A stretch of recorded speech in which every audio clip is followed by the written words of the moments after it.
Next, we have one of the most popular preferences, that is General. We have My Preferences and Company Preferences in General. Let's go ahead and start with Company Preferences. First, we have the time format. This allows you to show portions of an hour as either decimal or in minutes. If you select minutes, then 10 hours and 12 minutes will be displayed as 10 hours and 12 minutes, like this. If you select decimal instead of being displayed as 10 hours and 12 minutes, it would be displayed as 10.2 hours. The next option is always show years as 4 digits. In this case, for example, 1999 is the example that they give. This isn't a bad idea. A lot of people like to have all 4 of those digits displayed. Never update name information when saving transactions. In QuickBooks, when we make a change on a transaction and we go to save it, if it's on the name, typically it will come up and say, hey, you've changed the information on the name for the customer, the vendor, or the employee. Do you want to save that information? If you say yes, then it will save that information, and so the next time you bring it up, it'll have that new information in there. On the other hand, if you click on Never Update Name Information when saving transactions, it will never ask you that. Even if you've made a change on that name, it won't ask you to update it. Under My Preferences, there are several fun options. The first option is pressing Enter moves between fields. This is a nice one. What this allows you to do, it allows you to use the Enter key to go from one field to the next, in addition to using the Tab key. Most people like to have this one turned on, so you can, instead of having to press Tab every time you want to go from one place to the next, you can press Enter. Automatically open drop-down list when typing makes it so that when you start typing a name in, it'll bring the drop-down list so you can see the options down below that are available. A lot of people like to have that one turned on. Be recording a transaction.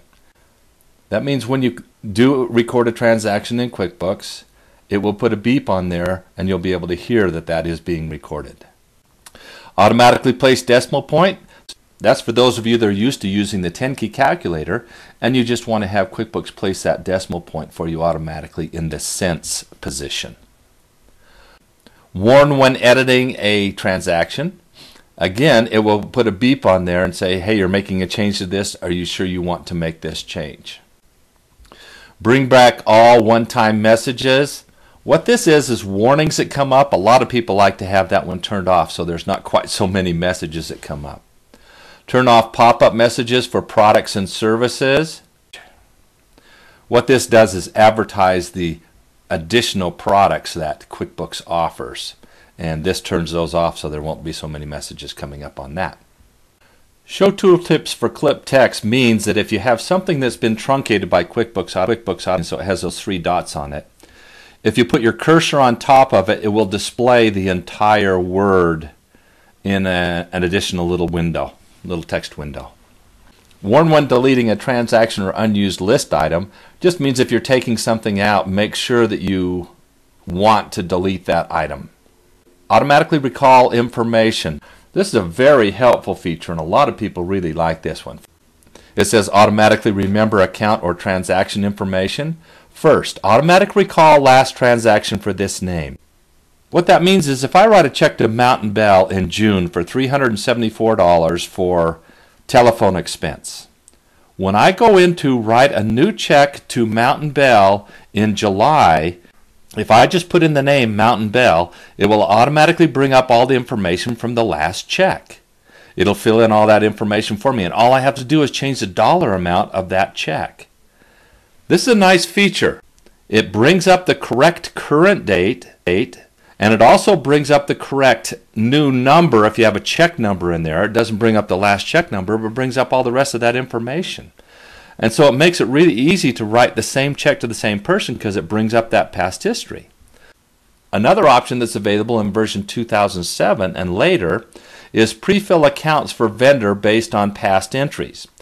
What that means is you can enter a bill to a vendor And if you keep using that same account 3 times, that's what the number it takes. If you use that same account 3 times to that same vendor, then it'll automatically remember those accounts so that next time when you enter a bill to that vendor, it'll bring up those same accounts. This is a new feature in version 2007 and later. Default date to use for new transactions. Use today's date as default or use the last entered date as the default. Most people want to have use today's date as a default, but some people have turned on use the last entered date as a default. What happens if you go and enter a transaction and predate it, put it for a couple of days ago or something like that, the next transaction that comes up will by default have that old date on it.